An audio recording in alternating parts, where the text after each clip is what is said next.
পবিত্র রমজান উপলক্ষে সাশ্রয়ী মূল্যে নিত্য প্রয়োজনীয় পণ্য বিক্রি শুরু করেছে রাষ্ট্রীয় বিপণন সংস্থা trading corporation of Bangladesh TCB. মঙ্গলবার সকালে এই কার্যক্রমের উদ্বোধন করেন সদ্য বিদায়ী বাণিজ্য উপদেষ্টা শেখ বশিরউদ্দিন। এ সময় তিনি বলেন, চলতি অর্থ বছরের স্বচ্ছতা ও জবাবদিহিতা নিশ্চিত করে প্রায় ১,০০০ কোটি টাকা সাশ্রয় করেছে টিসিবি। রমজানে নিম্ন আয়ের মানুষকে স্বস্তি দিতে সারা দেশে বাজার মূল্যের চেয়ে কম দামে নিত্যপণ্য বিক্রির কার্যক্রম শুরু করেছে রাষ্ট্রীয় বিপণন সংস্থা টিসিবি। যেখানে প্রতি কেজি চিনি মিলবে ৮০ টাকায়, মুসুর ডাল ৯০ টাকা, ভোজ্য তেল প্রতি লিটার ১১৫ টাকা, ছোলা ৬০ এবং খেজুর পাওয়া যাচ্ছে ১৬০ টাকা কেজিতে। মঙ্গলবার টিসিবির ভ্রাম্যমাণ এই ট্রাক সেল কার্যক্রম উদ্বোধন করেন সদ্য বিদায়ী বাণিজ্য উপদেষ্টা শেখ বশিরউদ্দিন।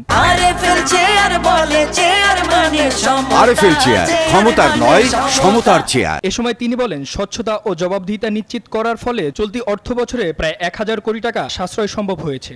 টিসিবির এই কার্যক্রমের ফলে যে ৩৫ লক্ষ মানুষকে যেই পণ্য সম্ভার দেওয়া হবে, এটা হচ্ছে পরিপূর্ণভাবে কার্ডের অতিরিক্ত, সো যা আমাদের বাজারের মূল্যস্ফীতি রোধে সহায়তা করবে। বাণিজ্য উপদেষ্টা বলেন, এই ধারা অব্যাহত থাকলে আগামী ৪ থেকে ৫ বছরের মধ্যে টিসিবির জন্য সরকারকে আর ভর্তুকি দিতে হবে না। ভবিষ্যতে টিসিবির পণ্যের তালিকায় সাবান, চা সহ আরও বেশ কিছু নিত্য প্রয়োজনীয় পণ্য যুক্ত করা হবে বলেও জানান উপদেষ্টা। এবছর আশা করা যায় ১,০০০ কোটি টাকার উপরে তারা ভর্তুকি সাশ্রয় করবেন তাদের সংগ্রহ নীতিমালার উদারীকরণের ফলে এবং তাদের বিপণন ব্যবস্থার স্বচ্ছতার কারণে।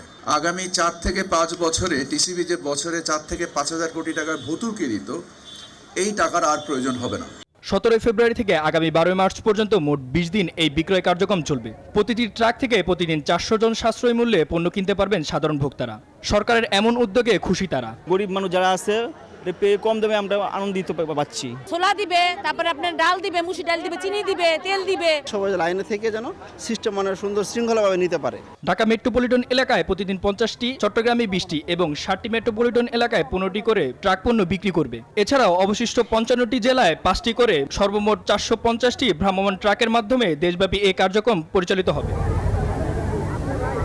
মামুন ইসলাম, নিউজ 24, ঢাকা।